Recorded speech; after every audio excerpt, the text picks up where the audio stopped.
Welcome back for the second half of Editor's Lounge. Today we're involved in a conversation about the new generation of digital editors. To my right, a group of young editors who are very accomplished. We've been discussing the paths that led them to become editors, how they started their careers, the gear that they use, how they're impacted by the various nonlinear editing systems out there. We did get a question via Twitter, and it's for you, Anna.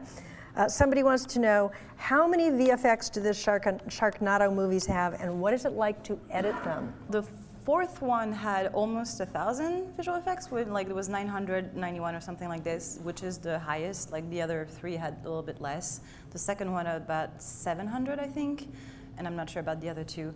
But yeah, this is definitely the most challenging part of working on a Sharknado movie, is that you're working with so many visual effects. Like, I know I touched on it a little bit earlier when we were talking about making temp visual effects in the edit, where it's like sometimes you have entirely sequence just visual effects, and sometimes you have nothing to work with because it's all going to be made digitally afterwards. So for those specific movie, I find that you need to be very imaginative, even if it's pulling like a shark picture from the internet and just animating it in the frames so you get an idea of what's going to happen with the shark. We don't have a lot of time to work with this, so it's always kind of a race of like, okay, we need to lock the cut, we need to deliver plates for visual effects, and we really have to work closely with the visual effects department to make this happen in a way that makes sense and within time and budget. Are you working off of a storyboard or anything so you at least have some beginning framework in a situation like that? The question was whether or not she's working off a storyboard. Not really, no. We're trying to change that because it is very helpful. There was a few scenes here and there that were sort of storyboard, but it's always hard because you got what's in the director's head and what can actually be accomplished on set when they're shooting it. So you really have to be flexible in post and sometimes adapt so the story makes sense. I wish we had more pre-established storyboard beforehand, because that would be very helpful, but unfortunately most of the time, no, we don't. I know we talked a little bit already about how the new generation of editors are more trial and error versus the thoughtfulness that film editors have to take, or when people had more time in post. But you also mentioned classic versus jazz. Yeah. Do you want to explain what you meant by that? I think film editors like Richard and Laurie were the only ones I can compare it to, because those were the film editors I've worked with. They were what I would call classically trained in a way. They literally knew what they would cut before they made the cut. And I think when you look at someone young starting out in a timeline, you would see like the jazz, which is like, I know jazz is all math, and that's why it's probably a bad analogy, but it's chaos. Like it's trial and error and chaos, and all the choices. And I think the editors of the old school editors, and I've been trying to take that into my work, what I learned from them is make a decision. Like when you looked at Laurie's timeline or Richard's timeline, it's one track, nothing more. There's no track on top, nothing. It's clean. I don't want to throw modern younger editors on the bus. I'm part of them, but like there's a lack of discipline compared to the old generation. I'm not saying this is necessarily a bad thing. I think part of that chaos and that choice that is now there leads to exploration that wasn't even possible. But my mind is blown when I look back at Saving Private Ryan, the opening sequence, and think that was cut in film. I don't get that, or Jurassic Park for that matter, or Terminator 2. What about the rest of you? Do you believe that your generation of filmmakers have a new kind of editorial language or a new way of editing? It goes back to what we were saying about digital. Is like if you make a mistake in the Avid, it's very easy to undo it. Whereas when you're working on film, you don't have the Command-Z option. So I feel like, I don't know, maybe you had to, like you said, thought ahead a little bit more and really knew ahead of time what you were going to do, where here we can just, okay, jump into it, cut it, and if it doesn't work, we can always go back. So I feel like there's maybe pro and cons to both. So you're saying that the trial and error method really works for you guys, all of you? It works, but sometimes I feel like maybe if we just took a beat and think about it, in some specific case, for me, I think like it's helpful to just, okay, don't jump into it, just think about it. Okay, maybe you'll see something that you wouldn't see right away if you were just cutting. For me, I mean, I think the great thing that, the Avid has really enabled me to do is sort of feel my way through a scene. So like you can put something down and react to it, and you don't have to make a decision if you don't know where to start. You can just lay in a scene and be like, okay, now here's one piece. What do I do next?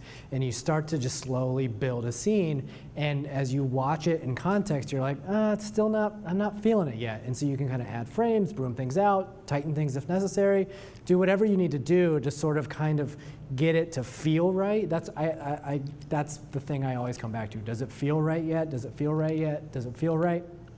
And I can keep iterating and iterating and iterating until I get there. Sometimes it's faster than others, sometimes it really takes a long time, but editor's block isn't really a thing for me because I kind of think it is an excuse just not to put something down and keep going. I get it when you're looking at all this film and like, where do I start? But Avid allows us this opportunity to just begin. And you can maybe make more mistakes that way for sure, but you have the ability to keep refining and keep going back and play around as much as you need. But Carson, you also mentioned several other things that you thought were features of the digital generation's editing. Do you want me to read them? Yeah, please. You were also talking about more edits per minute, more intro frame editing, and split screen. When I was assisting on the Fincher editorial, it was an eye-opener how technical that environment was. It wasn't just about making just cuts. It was about composing because, oh yeah, that extra performance in take 3 is better than the main take, which is take 17 or 60. So it's a standard technique for us nowadays to split the frame and have, because like if it's a dirty shoulder shot or whatever and you can see the dude talking, if you go back to older movies, you can see that constantly. It was totally okay when they were talking over the shoulder, but there was no dialogue there, or that the wide shots weren't in sync. That was like no problem in the 50s and 60s or whatever. Nowadays, it's like the technical finesse, or like I think becomes more pronounced. Like so, you fix these things. Like there doesn't need to be a continuity error because you can just like replace it. The whole back ahead thing bothers me more. It's like my pet peeve. A lot of people don't care about that, and most people that watch them never notice it. I notice it, so I end up doing a lot of split screens, especially in like comedy. A lot of it's timing it up, so you can split screen. When I worked on Crazy Ex-Girlfriend, almost so many times you just want to like pace up a scene, keep it moving, especially when they're just stepping all over each other. And sometimes in production, they get 2 takes and they never get to do the take where they can like kind of cross over their lines. We always just say Fincher it, which is like, I guess just from hearing that back in the day. A thought occurs to me that perhaps not everybody in the audience knows what you're talking about when you're talking about split screen. Do you want to briefly describe it? You have 2 people in the scene. Someone says a line, the other person responds, but it takes them a second to respond, so you cut that second out and recomp the shot. So he steps on the other line because he wanted to pace it up. That was what. Or can't you do that with performances as well, mixing different performances from different takes? You can do it from different takes if it Yeah. matches, and you have a static camera and that sort of thing. And that is true. That's a relatively new, tool. I mean, they could Yeah. never have done that in the past. Yeah, and we use it a lot too. In Preacher, we had this one scene where the director wanted to play it just in the wide shot, and we cut 30 seconds out of the shot just by, I think we had like 8 scenes in it on different sides. We split it in half and then paced up each person and fluid morphed it and just kind of controlled when they came in with their lines. And it was all trying to just be invisible, just to make it feel like that's how it was intended. It's so interesting how, with today's tools, it blurs the lines between a lot of different roles on the set. I mean, right? Cinematography, directing, editing, a lot of lines get blurred. Well, there's always the big talk about single shot, like oneers, basically. You got Birdman and Gravity, and then people say like, why do they get nominated for editing? There were no cuts in it. Gravity had like 180 cuts in that opening sequence. It's just that they painted all over it. Right. And Birdman, the editor was on doing rehearsals and cut the movie in rehearsals. So they figured out the timing of the movie in the edit had a demo movie pretty much before they shot it, and so it was technically edited in pre-production. Very interesting. What other things are there? You mentioned more cuts per minute. Yeah, I think there's just been statistics, MTV, and all of that has but it's mostly because of the digital world. I think it's just we can cut much faster, and the audience changes. I think we have, as an audience, we're way more sophisticated in terms of what we accept and what we understand to see. Like we understand that when we watch Modern Family, that there is a camera crew filming them, or at the office or whatever. It's absolutely meta in a way. And also all the reality TV show has made us very, very acceptable of bad shots in a way. You can get away with a lot of bad looking frames. Found footage has made a whole entire genre out of it, but you can never get away with bad sound. And it's something I fall prey to all the time. Especially early on, I tended to overcut everything. Mm-hmm.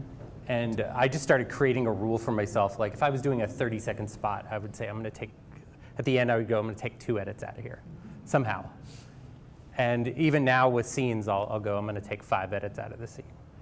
And just try to find an easier way. But a lot of times I'll overcut and then find my way to a simpler edit. You may be one of the only ones doing that, though. It does seem like there's this tendency to cut. I mean, are things cuttier than they used to be, or do you think not? Or has it mellowed out? In general, because I think what he was saying about the fact that I think audiences are just picking up information so much faster. So there isn't a need to linger in certain cases, but I don't know, I think if you talk to any editor, they're fighting for those opportunities not to cut. I think more than they're fighting for opportunities to cut. Interesting. But a lot of times you get showrunners who's just, they get bored and they just want to keep playing and they want to keep cutting and they want to see something new. I mean, Chris, have you gotten pushback when you try and take out cuts? Do you get pushback from that? No, I think if you do it the right way, they usually don't even notice. It's really just a personal thing. A lot of times I get that in the editor's cut, I pull those couple edits out and they never even see it.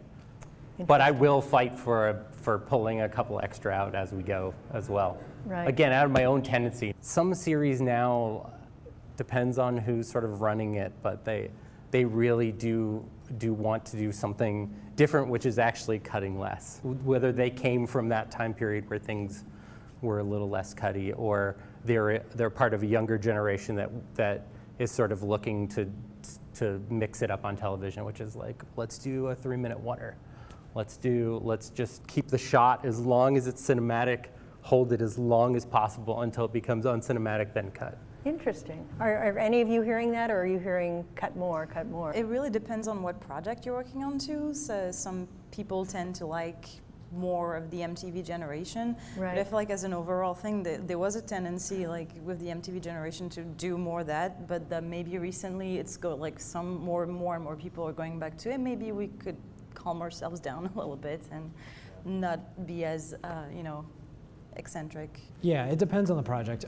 When I've worked in cable, it's mostly, let's try to make this cinematic. And network, I've found is there a comma in the guy's sentence? Okay, switch the angle. And that's what we did. And so you just were fighting to hold on one shot for just an entire piece of dialogue. I think filmmakers have changed as well. In the 50s, you had way more people coming from theater. So there was, if you look at more classic films, there's way more blocking and master shots. But then nowadays, because cameras are pretty cheap, you get your main camera and you get your Canon 5D and your iPhone to shoot B and C camera. You get a lot of cameras now, and that also makes it cutty in a way. And then you kind of try to, even if you have good cameras, people shoot a lot of coverage and they usually cover scenes back to forth and they all look good, and then you have the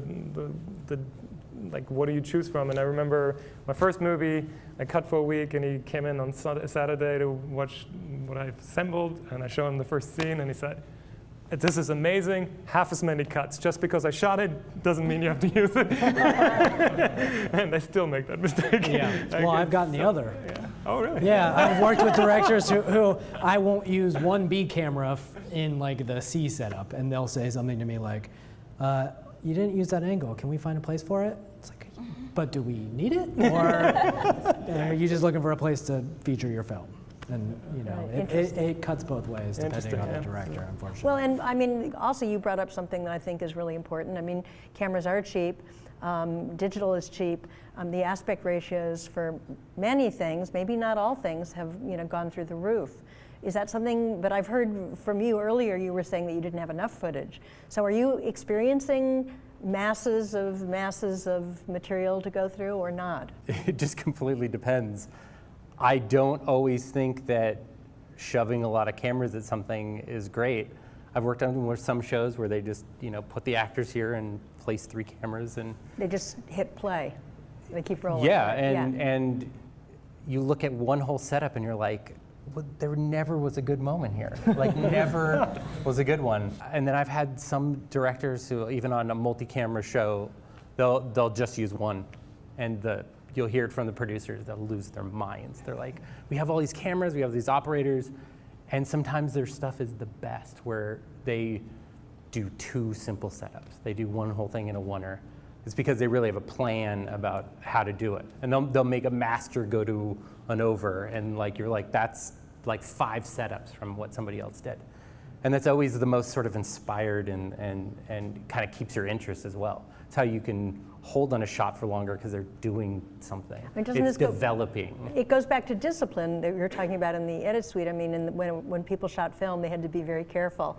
With schedules the way they are, I think you are really counting on your director to have a plan, because on TV especially, you have the 8 days of shooting and the 2 to 3, or if you're lucky, 4 days to put a cut together. And if you're getting 8 hours of film a day, which can happen, you just can't deal with that footage and have a healthy life.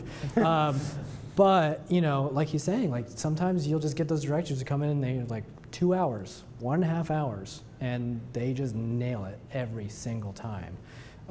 It's a sliding scale though. Sometimes you get directors who shoot less and they think they have a plan, but they don't execute it. So then you're kind of going, well, I wish I had more footage to solve this problem or this problem or this problem. But on the whole, I think you can the more footage a director shoots, the more you realize that they're not making decisions and that you're going to have to make those decisions. I just did an epic series called Berlin Station, and my director was from House of Cards. And he was a director, came from the producer side. So had seen, they always said, keep it simple on House of Cards. So he sort of learned what mistakes were made and what was good. And he would come, they were shooting in Germany, and they have an 8-hour workday, I think? An 8-hour shooting day. Part-time, I call that. But And he would finish early most days, Oh my even with gosh. 8 hours. Wow. Wow. And he would just come in with the most simple setup, and he would think, okay, I only have 8 hours. I'm not gonna even try to push it. I'm just gonna shoot this. This is gonna be a oneer. This is gonna be a 2 setup. Got to go home at a normal hour, and I felt great about every single scene.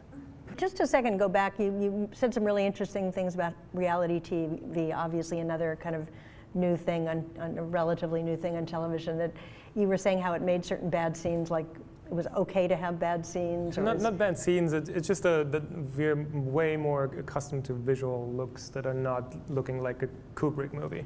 Like we accept jump cuts and things like that, not just And you think because- that's from reality TV? Well, it started in the 60s, but I don't know how many people are cineasts and watch the Nouvelle Vague, it's something that was there's a mainstream element in terms of what television has provided to us with visual language in a way. And we inhale that as an audience, and we get more sophisticated. And then you see this in features then replicating things. Like every Marvel movie has now a little iPhone video segment where a superhero is being filmed on an iPhone. It's like live informing art, and you can mix and match medias. And mixed medias is just, it's like constant, and that comes also from reality, where you have Right. a lot of cameras, different formats. You do that in movies all the time. If you don't have a shot, just shoot it, or at least shoot it for reference. I don't know, how do you guys do that? Like shoot inserts as temps? Sometimes. Yeah, it's even, I feel like that was maybe more common, but like doing temp voiceover sometimes, like totally. when you, so it's like if you have a lot of ADR in your movie, like just, like I record myself all the time doing like just random stuff, just so it's a mix, like even for timing in the cut.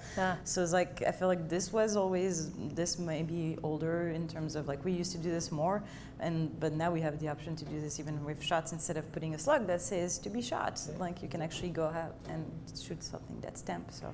Well, I think we can't avoid another topic, which is distribution, which is the other end of things, and that has changed very dramatically, and I'm presuming that you're cutting things that for platforms that didn't exist that long ago. Can you talk a little bit about how cutting for different platforms, has it had any impact on you? I mean, and what kinds of platforms you're cutting for? It's probably a bigger conversation, but I think all of these different platforms I'm noticing an effect in the way we now tell episodic stories. I feel like episodes of TV are becoming less of a thing, as opposed to like now episode 1 is chapter 1, chapter 2, chapter 3, especially with the fact that we're binge watching so much things, that the need to kind of satisfy these arcs the way we used to, it's disappearing a little bit, for good and for bad, I would say. I think it's affecting the way we tell stories in a negative way in certain respects. So how do you think it's impacting how we're telling stories? Just because they're releasing it for bingeable consumption. Right. So you don't have to wait a week now to get the next part of the story. True. So it's changing the structure of how you tell that story, because they know the person's just going to pick up the next episode right away, or store 3 episodes on their DVR to watch in a row. But you get some negatives to that, which I think a lot of people right now are slow playing stories, and they're just kind of like drawing things out unnecessarily because they're just expecting you to inhale it. And so in that 3 hours, you're probably getting the same amount of information you used to get in an hour. And so I think those kind of changes are fascinating to me in terms of the way in which we just construct what's going on right now. And I think sometimes it's successful, sometimes it's not. Yeah. It depends on who the storyteller is, if they really understand. Are we talking about, we're talking about like platforms like Netflix where people can... Yeah, and also, the limited series definitely does it. But now people are just seeing things as like, it's almost like you're taking a feature and stretching it out across 8 hours. As an editor, we can make a moment that's uninteresting, or we can also kill a potential, It's really, a lot of times it's on us, whether it be playing music, not playing music in a moment, how sound is effective, holding on something so long that it becomes interesting again. Right. I mean, sometimes that's part of it.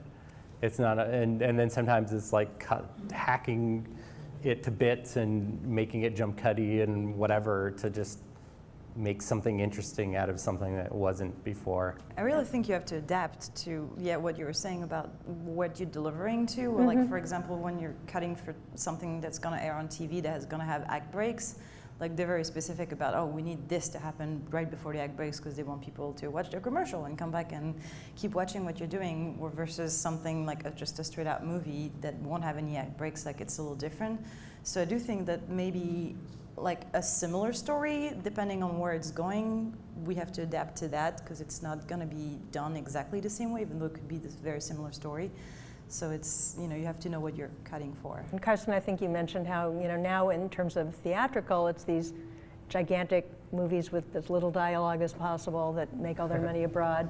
Yes. And the middle is totally hollowed out. Since I'm not in the TV world, I think TV kind of, everybody's talking about the golden age of television, and I think they're right because the shows are really good, and there's a lot of content, a lot of new platforms. And the feature world, we don't know if it's going to survive. There's basically the tentpole, which now is a global phenomenon that makes more money abroad than here. And marketing costs for a movie are beyond $20–30 million and up to just get it into the movie theater, which has caused this kind of breach between the 2,000 movies that were pretty much done for nothing, that are 2,000 plus movies that apply for Sundance every year, where probably 80% of the people didn't make money on them, like below 80, the line. probably more than that, more right? Than that, yeah. And you know, the 10 movies that combine 80% of the revenue of the year. I just worked on, as a VFX editor, on Money Monster, which was a mid-budget movie. That would have been, in the 90s, it would have been what Philadelphia was, or what Silence of the Lambs was, like something like really a mainstream movie event with 2 major film stars, done on a mid-sized budget, but getting a summer release. And it would have done well because there would have been 2 other blockbusters in the 90s around them. There would have been Jurassic Park and maybe some other movie, you know. But nowadays we start blockbusters in April, and every single week we have at least one. This is not a critique necessarily, it's just the state of the system in a way. And we need these kind of movies to like make a living in a way, because not everybody can cut Transformers. The amount of jobs is vast as an ocean, but the amount of jobs that actually pay the rent are very, very limited. I mean, it makes it sound like the feature film arena is not a particularly great one to be in at the moment. We might be at a precipice of a big change, because I think Amazon and Netflix are trying things right now, and it could take. There is no reason why we cannot make features for the streaming platform, just like they do binge-worthy series. And I know Netflix is doing that already, and Amazon is doing that already. Yes. I just watched Hush on Netflix, which was a Netflix original. It was a Blumhouse production, done for $1 million. Netflix bought it, never went to theaters, never went to, like, it just went straight to Netflix as a Netflix original. It's a brilliant movie. I thought it deserved a theatrical release, but that would have meant that the $1 million movie needed a $20 million marketing budget. And who is going to spend that, you know? I think in a weird way that we benefit from these models, because there are definitely a lot more jobs for editors. Does all that premium content, Hulu, Amazon, there's so many of them right now. Is that kind of filling the middle spot that got hollowed out in film? Definitely people are moving across Yeah. a lot of film editors. I mean, I came from film, even though not like big budget stuff, but I was only in the feature indie world, and now I pretty much only do stuff for TV. Even if it's a feature, it ends up on TV. It definitely, there are a lot more jobs for editors and assistants because of these platforms. I don't know how long it's going to last, but it seems like a lot of money to be investing in these series that aren't amazing, and at some point, if people get bored of that.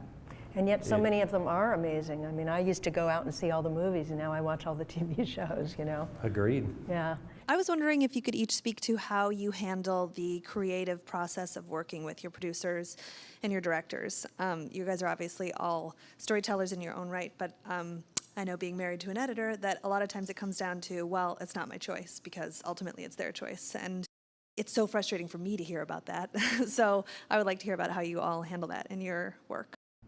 Well, I think it's one thing that I always keep in mind when I'm working with a director or producers. It's you have to pick your battles, because you're gonna disagree about things, and it's like, you know, you can't, like, if you're being too confrontative about things, then it's like it's making hard to work with them.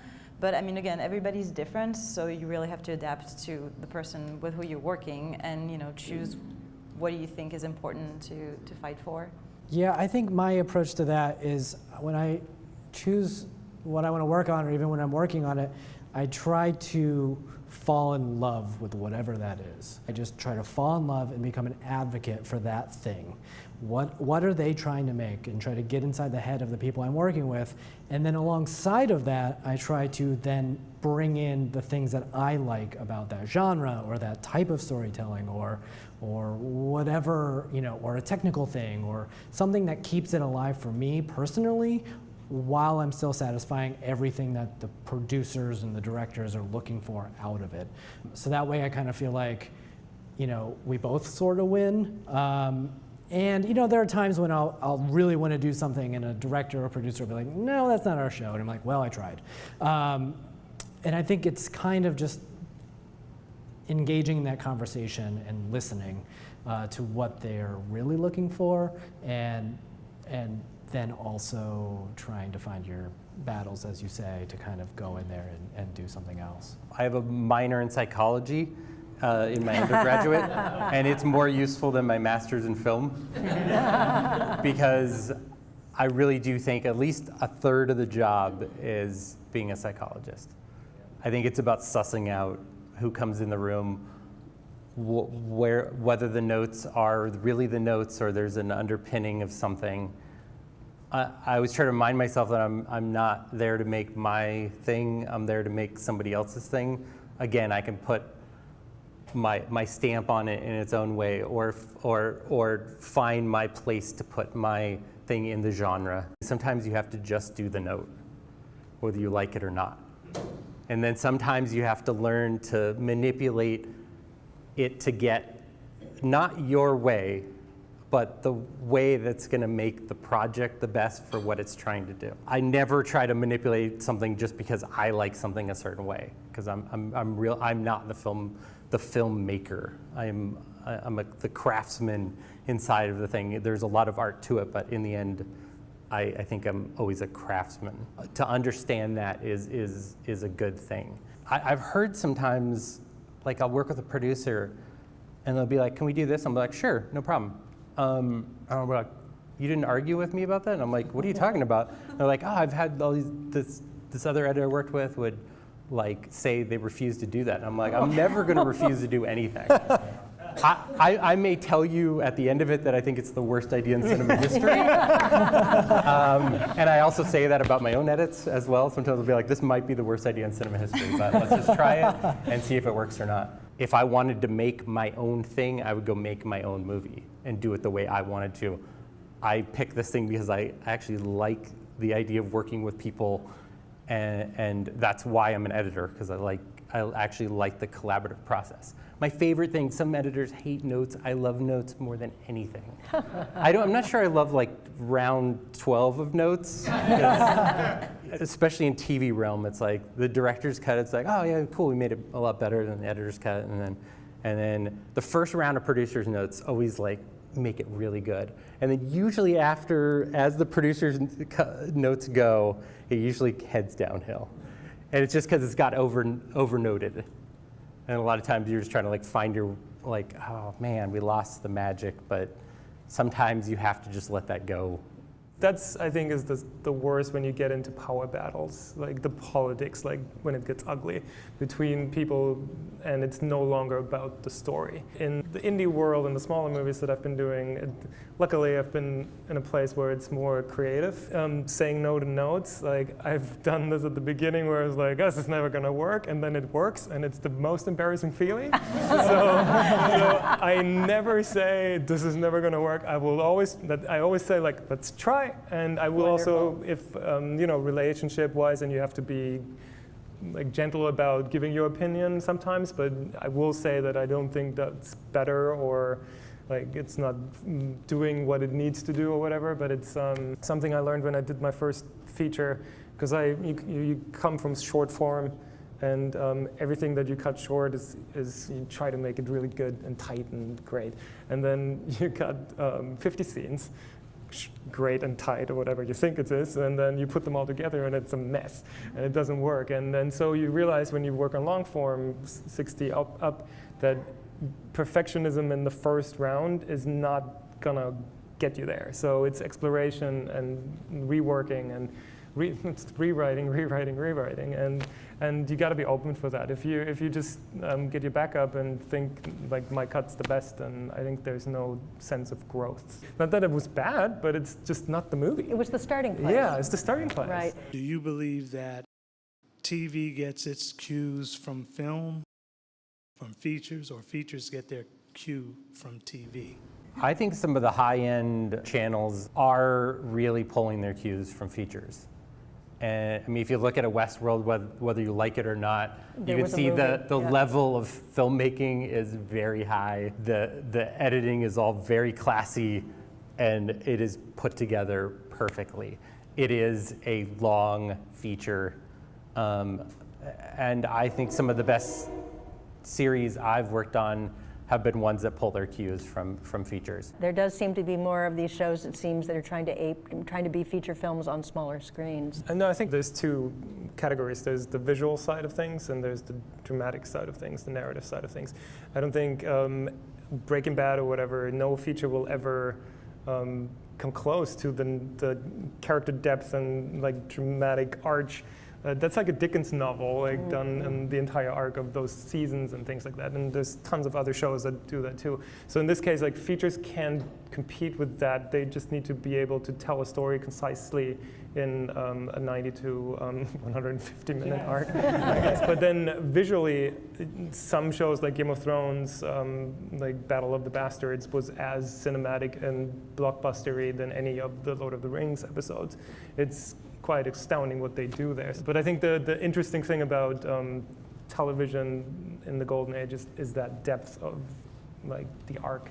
I think movies are trying to now do things that only movies can do, because they know TV is kind of eating up that middle ground as we've been talking about. So you're seeing these like more 3-hour self-indulgent action adventure pieces. Like the superhero movies are getting so much longer and more involved, and the way that they're stringing together all these different movies is actually, I mean, the Marvel Universe is a TV show. I mean, it really truly is. That is very true. But they're doing it in a way that only a feature can do, and that would never ever work on TV. And that's why sometimes you're seeing these superhero shows come to TV and not do so well, because they're trying to ape the movies, but they can't because they don't have the budget or the time or the whatever. Anna, did you have any? I mean, yeah, it feels like almost gonna start at some point, kind of blend it all together. Like, what's the difference between TV and movies anymore? Because you get all those new platforms like Netflix and all those where you got both TV shows and movies. They're coming to original content. They're kind of like a mix, and yeah, I think they all influence each other, and they both try to steal what works best from the other platform, and it all blends in together. Like, it's not like, it's definitely changing. Well, and people's behavior is changing. I'd like to just ask the audience, so you can look around, how many people go to the movie theater less than ever before? Because, right? I mean, we tend to stay home in our pajamas, and right? I mean, there you go, in a nutshell. Well, yeah, and it's funny because like my wife and I will be going like, hey, how do we want to spend the next hour? Let's watch a TV show versus watching a movie, and then because we'll say a movie's too long, but then we'll watch 4 or 5 TV shows, and it just, the math doesn't work. I just had a quick question. If there's any advice you would give to high school students that would like to get into post-production or editing, and how they can get in the business? Cut as much as you possibly can. It's the thing I fell into when I was a student, which was not finishing stuff. I think it's super important. I don't care if it's 10 seconds long, 30 seconds long, 3 minutes long, but I think you just need to complete a process, because you learn something by having had like, okay, I'm putting this together, and then like I got to finish the sound, and then like what's the beginning, middle, and end, and like I got to work through that process. Whether it was a success or a failure, just finish it, put it aside, move on. The way I did it when I was younger, I would take every gig, whether it was $0, $100, $1,000. They all count. You just got to get through the process, and you learn something every time. You go, I'm not going to do that again. That was really cool. And again, it's about building this sort of bag of tricks, bag of knowledge, bag of what never to do, all of those things, and eventually it adds up to like a real set of skills. However, if you're alone at home trying to do this on your own, and you don't have an experienced editor to bounce off of, how are you actually learning what is good, what works, what doesn't work? Sometimes you can learn just if you do something for yourself, whether you shoot it on your iPhone and it has 5 shots in it and it's 30 seconds long, and you just go, well, I don't even know what that was. But like, hey, I did one cool little thing there. Like, I'm gonna, and again, if you ask around, you know, I still ask my wife about everything, her opinion. She's like, you know, or like, this is really great, you know, whatever it is. And those people that you trust, and also strangers, whatever it is, put it out there in the world, and just learn by doing. And I really think, and just most importantly, have fun. Tyler, what are you thinking? You've been shaking your head a lot. Yeah, or I mean, I agree with nodding. everything that Yeah. he said. I also would say that we are so well versed in cinematic language at this point. As I was just saying, we consume so much media that if you're doing something by yourself and you look at it, you're gonna look at it, and I do this all the time, and I'm like, this does not feel right to me. This doesn't feel like a movie, it doesn't feel like a TV show, it doesn't feel like what I want out of it. And then I just start going, why? Why isn't it that way? What else could I do? What's missing? Sometimes it's a film, sometimes it's what I'm doing, sometimes it's just a story, and you have to, accept those things, take what you learn from it, and move it to the next project. The more you do it, as he was saying, the more your skills start to align with the vision of what you want that thing to look like in your head, and you just have to do it. My other piece of advice that's different is I think you're in the right place right now. The fact that you're here, listening to us, being with other like-minded people is a very, very important part of the process. I think we could all probably point to 1, 2, 5, 10, 15 people that have introduced us to somebody else or got us a project or gave us a break by letting them edit their thing. And so the more people that you expose yourself to, introduce yourself to, make friends with, I think the making friends part is the important part. You're not just using people for their connections, you're actually like caring about them and getting to know them. The more other things will start to come into your life and kind of come your way to help give you those opportunities to keep working and to keep trying, to keep learning. To add sort of to what you were saying is that, everybody talks always about networking, and I feel like by working with people is like one of the best way you can have to network with someone, because if you work with them and you have a good attitude about it, even if you don't know much, even if you're not great yet and you still need to practice, if you have the right kind of attitude, people will respond to that. And so you just work with as many people as you want, even if it doesn't pay anything, even if all you get is, food and credit. You're gonna learn from it. I mean, there's a point where you gotta learn how good you are and start picking what you're doing.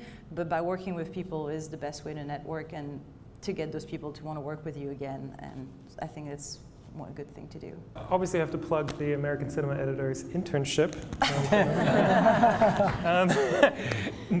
Just because it gave me my start, but it's once you graduated, it's a program for aspiring editors that know that they have to assist first normally.